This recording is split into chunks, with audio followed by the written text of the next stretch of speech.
तो स्थापना दिवस पर खान से विधायक उमेश कुमार की विशाल रैली। हरिद्वार नारसन बॉर्डर से लिंधौरा तक रैली निकाली गई है। करप्शन के खिलाफ उमेश कुमार की रैली, तस्वीरें आपको दिखाएंगे जहां उमेश कुमार की तरफ से रैली निकाली जा रही है। सीधी लाइव तस्वीरें आपको दिखा रहे हैं इस वक्त, और ये तस्वीरों में आप देख सकते हैं आज स्थापना दिवस के मौके पर उमेश कुमार की तरफ से ये रैली निकाली जा रही है और करप्शन के खिलाफ उमेश कुमार की तरफ से ये रैली निकाली गई है। देखिए, बाइक में बड़ी संख्या में जो उनके समर्थक हैं इस वक्त मौके पर मौजूद हैं। ये रैली निकाली जा रही है। हरिद्वार नारसन बॉर्डर से लिंधौरा तक ये रैली निकाली जा रही है। स्थापना दिवस पर खान से विधायक हैं उमेश कुमार, जिनकी तरफ से इस विशाल रैली का आयोजन किया जा रहा है। और आप देखिए, बताया जा रहा है, ये कहा जा रहा है कि करप्शन के खिलाफ उमेश कुमार की ये रैली है, जिसमें बड़ी संख्या में उनके समर्थक मौजूद हैं। बाइक लेकर उनके साथ ये काफिला इस वक्त चल रहा है। आज उत्तराखंड राज्य का 22वां स्थापना दिवस है और इसी मौके पर उमेश कुमार की तरफ से ये रैली निकाली जा रही है। तो खानपुर से निर्दलीय विधायक है उमेश कुमार और इस मौके पर आज इन्होंने इस रैली का आयोजन किया है। इन तस्वीरों में आप देख सकते हैं, इस गाड़ी में जिन शख्स को आप देख रहे हैं उमेश कुमार खुद इस रैली में मौजूद हैं और पीछे उनके देख सकते हैं आप, उनके साथ साथ गाड़ियों का काफिला चल रहा है। खानपुर से विधायक हैं और करप्शन के खिलाफ ये रैली बताई जा रही है उमेश कुमार की, जो कि आज स्थापना दिवस के मौके पर निकाली जा रही है। हरिद्वार नारसन बॉर्डर से लेकर लिंधौरा तक ये रैली निकाली जाएगी। लगातार करप्शन के खिलाफ आवाज उठाते आए हैं, सरकार पर सवाल उठाते आए हैं और आज स्थापना दिवस के मौके पर रैली का आयोजन की तरफ से किया गया है। तस्वीरों में भी आप देख सकते हैं और देख पा रहे हैं कि समर्थकों की तरफ से भी बड़ी संख्या में इस रैली में भाग लिया गया है। उनके साथ साथ उनके समर्थक चल रहे हैं, बाइक रैली निकाली गई है और करप्शन के खिलाफ आवाज उठाने की ये कोशिश उमेश कुमार की तरफ से की जा रही है। खानपुर से निर्दलीय विधायक है उमेश कुमार, जानकारी आपको दे दें। और ये रैली से सीधी लाइव तस्वीरें इस वक्त आप देख सकते हैं। तो हरिद्वार नारसन बॉर्डर से लेकर लिंधौरा तक ये रैली निकाली जाएगी और कोशिश उनकी तरफ से ये की जा रही है कि करप्शन के खिलाफ आवाज उठाए और स्थापना दिवस का मौका उनकी तरफ से चुना गया। आज 22 साल का हो गया है उत्तराखंड और इसी खास मौके पर खानपुर से जो विधायक हैं उमेश कुमार, उनको आप देख सकते हैं तस्वीरों में, उनकी तरफ से करप्शन के खिलाफ आज ये रैली निकाली जा रही है। हाथों में झंडे लेकर जो उनके समर्थक हैं इस रैली में मौजूद हैं। चलिए आगे बढ़ेंगे। तो राज्य स्थापना दिवस के मौके पर भराड़ीसैंण में भी कार्यक्रम आयोजित किए जा रहे हैं। सीएम पुष्कर सिंह धामी भी भराड़ीसैंण विधानसभा पहुंचेंगे और इस दौरान सीएम धामी स्थापना दिवस कार्यक्रम में शामिल होंगे। तो राज्य स्थापना दिवस है और भराड़ीसैंण की तस्वीरें आप देख रहे हैं, कैसे वहां पर तैयारियां की गई हैं आज के दिन को और खास बनाने की, क्योंकि कुछ ही देर बाद सीएम पुष्कर सिंह धामी यहां पर पहुंचेंगे और जो खास कार्यक्रम यहां पर आयोजित किया गया है उसमें शामिल होंगे। इससे पहले देहरादून की तस्वीरें आपने देखी, जहां पर पुलिस लाइन में आज खास कार्यक्रम का आयोजन किया था जिसमें सीएम शामिल हुए थे। तो उत्तराखंड में बीती रात भूकंप के झटके महसूस किए गए। पिछले कुछ रोज के भीतर ही पहाड़ी में धरती कई बार हिली है।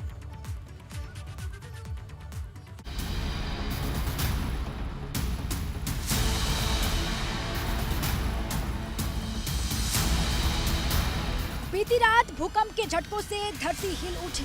रात करीब 1:58 पर अचानक से हलचल हुई। घर हिलने लगे। लोग समझ गए कि भूकंप है, इसलिए हर कोई दहशत की वजह से अपने घरों से बाहर आ गया। उत्तराखंड के तमाम शहरों में भूकंप के तेज झटके महसूस किए गए। आईआईटी रुड़की के वैज्ञानिक का कहना है कि अगर ये भूकंप 6.1 मैग्नीट्यूड वाला होता तो नुकसान काफी ज्यादा होता। इस भूकंप से पहले भी 3-4 भूकंप आए हैं, 3 और 4 मैग्नीट्यूड के बीच में। कुछ 6 तारीख को आए थे, कुछ 8 तारीख को 2-3 आए हैं। इसके बाद भी एक 4.3 का आ गया है। तो ये वाले अर्थक्वेक्स तो इसी से रिलेटेड हम फोर शॉक्स और आफ्टर शॉक्स की श्रेणी में डाल सकते हैं। बार बार आ रहे भूकंप वैज्ञानिकों के लिए चिंता का विषय है। लगातार आ रहे छोटे छोटे भूकंप को वैज्ञानिक सामान्य बात नहीं मान रहे। हिमालय में बड़ा अर्थक्वेक तो आ ही सकता है और उसके लिए चाहे वो नेपाल गवर्नमेंट हो, चाहे वो इंडियन गवर्नमेंट हो, सतर्कता बरत रहे हैं। प्रिपेयर्डनेस चल रहा है, प्रिवेंटिव मेजर्स लिए जा रहे हैं। इस अर्थक्वेक से, जो कि हमारे सेंसर एरे के बाहर था, इसमें भी सायरन बजा। नेपाल में भूकंप का केंद्र होने से पिथौरागढ़ में धरती में काफी कंपन हुआ। हालांकि उत्तराखंड में कोई जान माल का नुकसान नहीं हुआ। उत्तराखंड का हिमालयी इलाका भूकंप के लिहाज से काफी संवेदनशील है। यहाँ होने वाले हलचल से सरकार की चिंता बढ़ जाती है। एबीपी गंगा के लिए रुड़की से विनीत त्यागी के साथ देहरादून से अजीत सिंह राठी की रिपोर्ट। और चलिए बुलेटिन की शुरुआत करेंगे बड़ी खबर के साथ। तो काशीपुर से बड़ी खबर आपको बता दें, केएस पवार मामले में पूर्व सीएम त्रिवेंद्र सिंह रावत का बयान सामने आया है। केएस पवार के बचाव में पूर्व सीएम त्रिवेंद्र सिंह रावत उतरे हैं। कुछ लोग साजिश रच रहे हैं, ये उनका कहना है। कुछ लोग राज्य को अस्थिर करने की कोशिश कर रहे हैं। तो पूर्व सीएम त्रिवेंद्र सिंह रावत की तरफ से ये बयान सामने आया है। केएस पवार के बचाव में उतरे सीएम त्रिवेंद्र सिंह रावत। उनका कहना है कि केएस पवार को फंसाया जा रहा है, कुछ लोग साजिश रच रहे हैं, कुछ लोग राज्य को अस्थिर करने की कोशिश कर रहे हैं। करने की कोशिश हो रही है। उस कंपनी को डायरेक्टर ही नहीं है, वो मेरे सलाहकार रहे हैं। किसी भी ग्राहक की कोई शिकायत नहीं है। रिजर्व बैंक उनको क्लीन चिट दे चुका है, 3 बार दे चुका है। राज्य सरकार ने 2 जांचें उस पर कराई। दोनों जांचों में मेरे से समय में भी जांच हुई, मेरे बाद भी जांच हुई। उसमें भी उत्तराखंड पुलिस उनको उनको कह चुकी है कि उनका कहीं भी उसमें ऐसी कोई अनियमितता नहीं है। तो ये एक मैंने कहा ना कि राज्य की सरकार को स्थिर करने के लिए ब्लैकमेलर्स कुछ इसका काम कर रहे हैं। ये बात कैसे हाइप हो सकता है? इसलिए कहा गया 200 करोड़ का मनी लॉन्ड्रिंग हुई है। 200 करोड़ की मनी लॉन्ड्रिंग हुई है, उसको हाइप देने के लिए। और ये परसेप्शन क्रिएट किया जा रहा है कुछ षड्यंत्रकारियों के द्वारा। और राज्य स्थापना दिवस के मौके पर प्रधानमंत्री नरेंद्र मोदी ने प्रदेशवासियों को बधाई दी है। प्रधानमंत्री नरेंद्र मोदी ने अपने ट्वीट में लिखा, उत्तराखंड राज्य प्रकृति और धार्मिकता के बेहद करीब है। पीएम मोदी ने अपने ट्वीट में आगे लिखा कि उत्तराखंड राज्य के लोग अलग अलग सेक्टर्स में देश हित में अपना योगदान दे रहे हैं। पीएम मोदी ने आगे लिखा कि उत्तराखंड राज्य आने वाले सालों में इसी तरह से लगातार तरक्की करता रहेगा। तो प्रधानमंत्री नरेंद्र मोदी का ये ट्वीट आप देख रहे हैं, जिन्होंने आज राज्य स्थापना दिवस के मौके पर प्रदेशवासियों को शुभकामनाएं दी हैं और ये भी कहा है कि आने वाले समय में इसी तरह से जो राज्य है वो तरक्की करता रहेगा। तो पूरे प्रदेश भर में इस मौके पर कई कार्यक्रमों का आयोजन किया गया है और इसी के साथ प्रधानमंत्री नरेंद्र मोदी की तरफ से ट्वीट के माध्यम से प्रदेशवासियों को आज के दिन की शुभकामनाएं दी गई। प्रधानमंत्री का ये ट्वीट भी आप देख सकते हैं। उनका कहना है कि उत्तराखंड के लोग अलग अलग सेक्टर्स में अपनी सहभागिता निभा रहे हैं, अच्छा काम कर रहे हैं और आने वाले समय में इसी तरीके से उत्तराखंड तरक्की करता रहेगा। बधाई संदेश आप देख सकते हैं, ट्वीट के माध्यम से बधाई पीएम की तरफ से दी गई।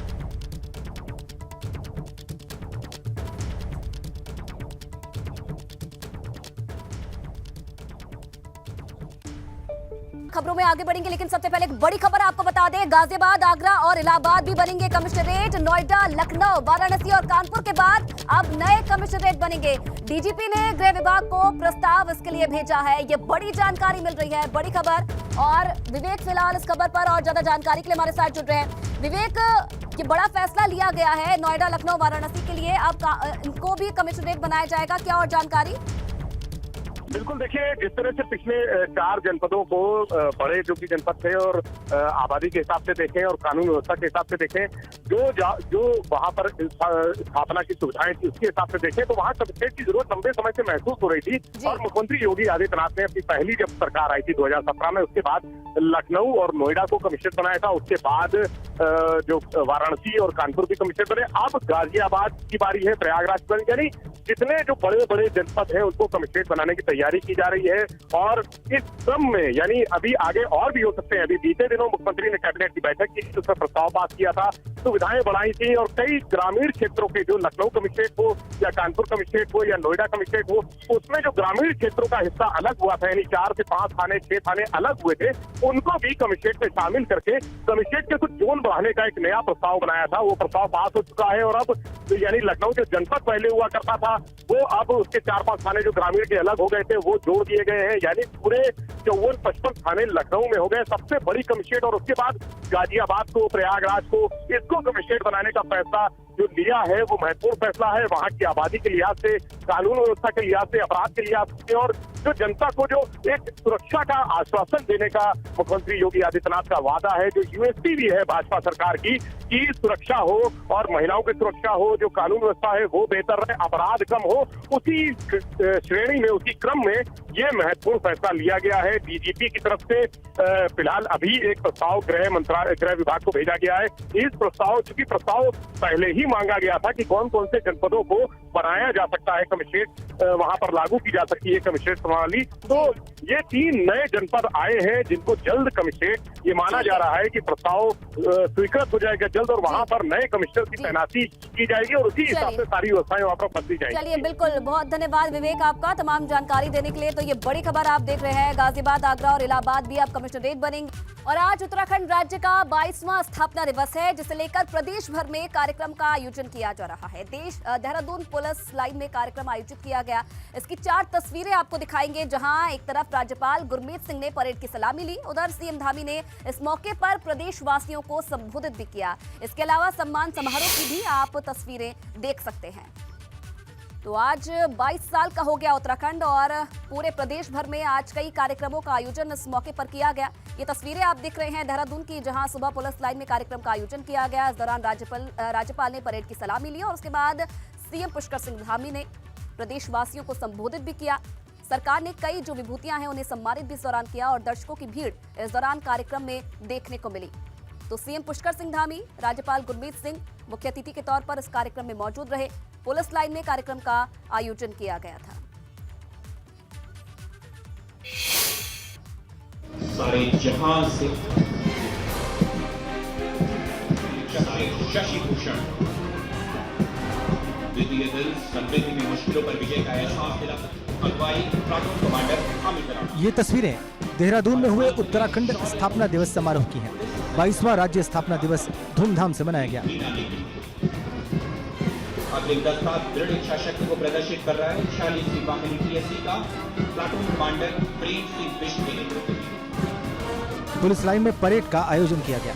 स्थापना दिवस के मौके पर अपने संबोधन में सीएम धामी ने कहा कि उत्तराखंड में अब विकास के काम हो रहे हैं। केंद्र और राज्य सरकार मिलकर प्रदेश का विकास कर रही है। आज विकास के कार्य देखने को हर जगह मिल रहे हैं। आदरणीय प्रधानमंत्री मोदी जी के नेतृत्व वाली केंद्र सरकार द्वारा लगभग 1 करोड़ लाख रुपए से भी अधिक की योजनाएं इसका मुख्य कारण है, जो हमको स्वीकृति के रूप में मिली हैं। इनमें से बहुत सारी परियोजनाओं पर काम चल रहा है और बहुत सारी परियोजनाएं पूरी हो चुकी हैं। आज जहां उत्तराखंड में सड़कों का कार्य तेजी से चल रहा है, अब वह दिन भी दूर नहीं है जब जल्दी पहाड़ में रेल जाने का सपना भी हमारा साकार होगा। ऋषिकेश से कर्णप्रयाग रेल लाइन का काम तेजी से चल रहा है। भाइयों बहनों, सड़कों और रेल की बातें ही क्या करें, आज हेली सेवा हो, रोपवे सेवा के माध्यम से माननीय प्रधानमंत्री जी के विजन के अनुरूप उत्तराखंड के सुदूर क्षेत्रों को विकास की मुख्य धारा से जोड़ने का कार्य किया जा रहा है। उधर मुख्यमंत्री धामी ने कहा कि प्रदेश में धार्मिक पर्यटन को भी बढ़ावा दिया जा रहा है। बद्री और केदार धाम पर पीएम का विशेष फोकस है। आज केदारपुरी हो या बद्रीनाथ धाम हो, इसमें 1000 करोड़ से भी अधिक के पुनर्निर्माण और विकास के कार्य चल रहे हैं। भाइयों बहनों, हमने 4 धाम न सिर्फ हमारी आस्था और श्रद्धा के केंद्र है, बल्कि यह हमारी आर्थिकी की एक बुनियाद भी है।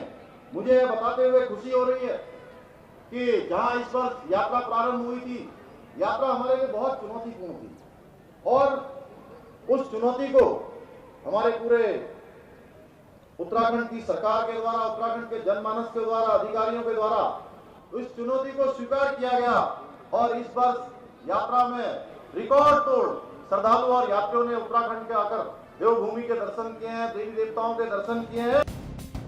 भर्ती घोटाले को लेकर मुख्यमंत्री धामी ने कहा कि सरकार ने इस पर सख्त एक्शन ले लिया है। पहली बार भर्ती घोटाला करने वालों पर कड़ी कार्रवाई की जा रही है। पारदर्शिता और समयबद्धता को भर्ती का आयोजन के लिए हमने उत्तराखंड अधीनस्थ आयोग से भर्तियों को राज्य लोक सेवा आयोग को हस्तांतरित किया है। वर्तमान में जारी भर्ती कैलेंडर के अनुसार 7000 पदों पर भर्ती प्रक्रिया गतिमान है। जल्दी 19000 पदों पर भी भर्ती प्रक्रिया प्रारंभ की जाएगी।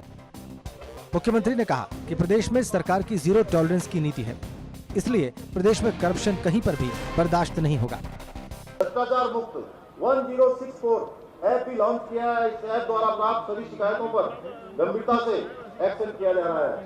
हमारी सरकार ने उत्तराखंड में वृद्धावस्था पेंशन योजना के अंतर्गत दोनों पति पत्नी दोनों दंपतियों को इस योजना का लाभ मिले, इस योजना को भी हमने लागू किया है। 9 नवंबर 2000 को उत्तराखंड अलग राज्य बना था। तब से लेकर अब तक प्रदेश ने कई उतार चढ़ाव देखे हैं। साल 2000 से लेकर 2006 तक इस पहाड़ी प्रदेश को उत्तरांचल के नाम से जाना जाता था, मगर जनवरी 2007 में लोगों की भावनाओं को ध्यान में रखते हुए राज्य का आधिकारिक नाम बदलकर उत्तराखंड कर दिया गया। एबीपी गंगा के लिए देहरादून से विनोद कुमार की रिपोर्ट। तो स्थापना दिवस के मौके पर देहरादून में कार्यक्रम आयोजित किए जा रहे हैं। इस दौरान पुलिस लाइन में भी भव्य कार्यक्रम आयोजित किया गया, जिसमें सीएम पुष्कर सिंह धामी शामिल हुए। इस मौके पर सीएम ने कहा कि प्रदेश सरकार पहाड़ के विकास के लिए कोई कमी नहीं छोड़ रही है। तो पुलिस लाइन में स्थापना दिवस समारोह कार्यक्रम का आयोजन किया गया। तस्वीरें भी आप देख रहे हैं। स्थापना दिवस के मौके पर कई हस्तियों को उनके सराहनीय योगदान के लिए उत्तराखंड गौरव सम्मान से सम्मानित किया गया। इस दौरान प्रसून जोशी को सम्मान दिया गया, तो वहीं लोक गायक नरेंद्र सिंह नेगी को भी सम्मानित किया गया। एनएसए अजीत डोभाल का पुरस्कार उनके बेटे शौर्य डोभाल को दिया गया। अजीत डोभाल को भी उत्तराखंड गौरव सम्मान 2022 से नवाजा गया है। और इसी के साथ स्वर्गीय पूर्व सीडीएस जनरल बिपिन रावत के भाई कमल रावत ने उनका पुरस्कार लिया।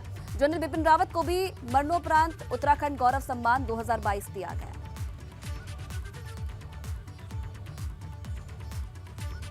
खबरों में आगे बढ़ेंगे। सीएम पुष्कर सिंह धामी ने हिमाचल चुनाव में भाजपा प्रत्याशियों के पक्ष में चुनाव प्रचार किया। जनसंपर्क अभियान के तहत सीएम धामी ने शिमला में जनसंपर्क अभियान चलाया है।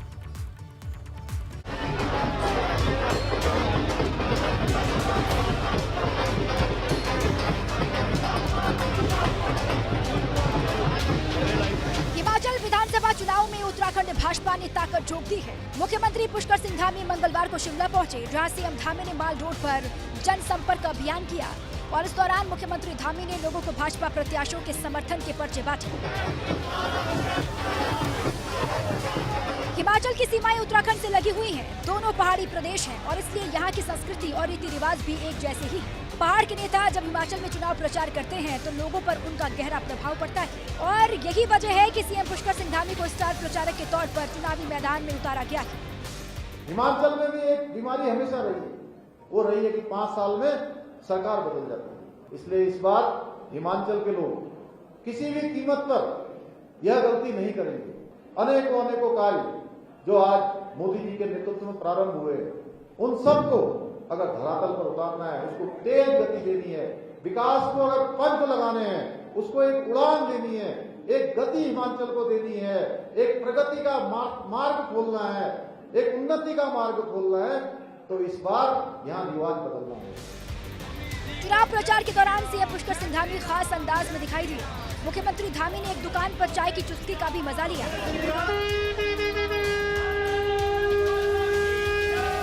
मुख्यमंत्री धामी ने चाय की चुस्की के साथ चुनावी कैंपेन पर चर्चा की।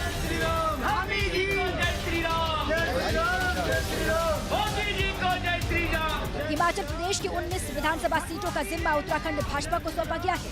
ये सभी सीटें उत्तराखंड की सीमा से जुड़े संसदीय क्षेत्रों में आती हैं। सीएम धामी के अलावा भाजपा के दूसरे बड़े नेताओं ने चुनाव प्रचार की कमान संभाल रखी है। एबीपी गंगा के लिए अजीत सिंह राठी की रिपोर्ट।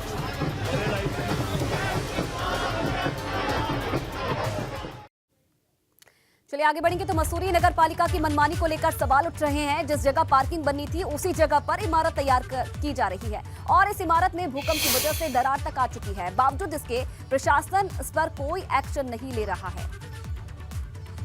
तो नगर पालिका की मनमानी का ये असर अब देखने को मिल रहा है कि भूकंप की वजह से इस बिल्डिंग में दरारें पड़नी शुरू हो गई है। भूकंप से वहाँ दरारें पड़ गई। जब 4 पॉइंट पे जब इतनी दरारें पड़ सकती है और 5-6 पे जब भूकंप आएगा, ये दुकानें रहेंगी भी वहाँ, ये बिल्डिंग रहेगी भी वहाँ। ये तो उनके लिए भी खतरा हो गया। जो आगे 40 परिवार रह रहे हैं उनके लिए भी खतरा हो गया है। इसमें तो सरकार को संज्ञान लेना चाहिए, स्थानीय प्रशासन को संज्ञान लेना चाहिए, नगर पालिका के यूओ को संज्ञान लेना चाहिए, इंजीनियरिंग विभाग को संज्ञान लेना चाहिए। वर्तमान में जिसको ये अपार्टमेंट कर रहे हैं, 1 रूम अपार्टमेंट, वो पूर्व में जो है इसकी डीपीआर जो है पार्किंग के लिए बनी थी। अब ये पार्किंग से कैसे जो है आवासीय भवन में तब्दील होगी, ये भी एक विषय है। लेकिन जिसकी सॉइल टेस्टिंग फेल हो गई थी, और उस समय के उसके बाद भी जो बोर्ड आया था उसके 5 साल तक उसमें काम नहीं हुआ। एकाएक जो है इनके द्वारा किसी प्राइवेट एजेंसी से जो है उसकी टेस्टिंग कराई गई और उसको पास बताया गया। अनेकों बार जो है प्रशासन के संज्ञान में है, एसडीएम साहब के संज्ञान में है, डीएम साहब के संज्ञान में है, सबके संज्ञान में मामला है कि यहाँ पर जो सेफ्टी प्रिकॉशन है वो नहीं है। ये कभी भी जो है जनता की और जन की और वो जो है।